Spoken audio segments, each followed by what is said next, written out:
হচ্ছে হিমুকে আমি পেয়েছি আমার বাসার পেছনে, আমার জানালার পেছনে একটু ছোট্ট একটু গলি ছিল, সেখানে একটা টিনের দরজা ছিল, মানে টিনের একটা বেড়া ছিল, দরজা না, বেড়াটা খোলা যায়। তো আমি আমার বাসায় যে আমি আর আন্টির মেয়েকে নিয়ে সন্ধ্যার দিকে চ্যাও চ্যাও করছিল, আমরা ছাদে গিয়েছিলাম। তো জিনিসটা লক্ষ্য করলাম আমি কোথায় থেকে বাচ্চার আওয়াজ আসছে। তো আমি চিন্তা না করে নিচে চলে গেলাম, আমার আন্টির মেয়েকে নিয়ে চিপাতে গেলাম, বাসার চিপাতে গিয়ে টিনের দরজাটা খুলে দেখি কি সুন্দর ঠিক এরকম নিজের হাত পা চাটছে আর ম্যাও ম্যাও করছে। ওকে নিয়ে আসার সময় দেখি ওর হাত পা অনেক ময়লা। আর তখন হচ্ছে বৃষ্টি চলছিল, বৃষ্টি যে চলছে না এমন না, বৃষ্টির কারণে। হ্যাঁ বলো কি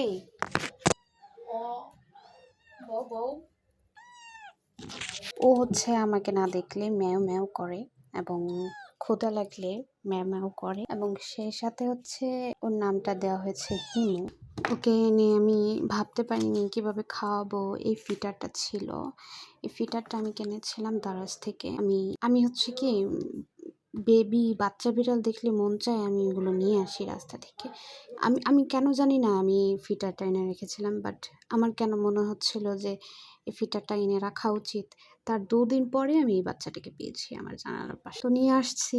আমার আম্মু তো আমাকে বলছে যে ভাড়া বাসায় থাকি, তুই বিড়ালের বাচ্চা নিয়ে আসছিস, এখানে তো আরো পরিবার থাকে, তারা এগুলো পছন্দ করে না, বিড়াল পালা ভালো না, বিড়াল হচ্ছে এই করে সেই করে, মানে অনেক ধরনের কুসংস্কার কথাবার্তা। মাকে বললাম আচ্ছা ঠিক আছে মা, আমি ওকে একটু বড় করে ঝরঝরা করে অন্য কাউকে দিয়ে দিব, তুমি একটু অবজার্ভ করো।